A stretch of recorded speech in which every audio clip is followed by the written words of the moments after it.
2015 levorg. So no matter what time of the day, the servicing have to go on. Alright, so just some basic things. Oil change, boxer engine, FA20.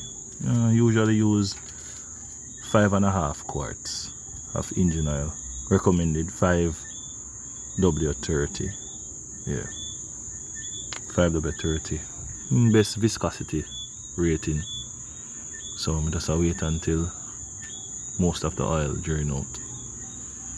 Yeah, so that 2 1 gallon bottle.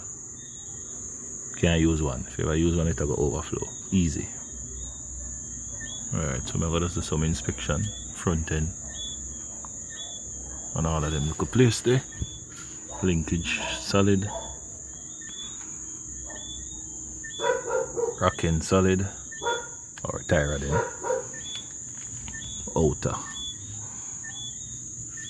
Inner tie rod. A little more that side.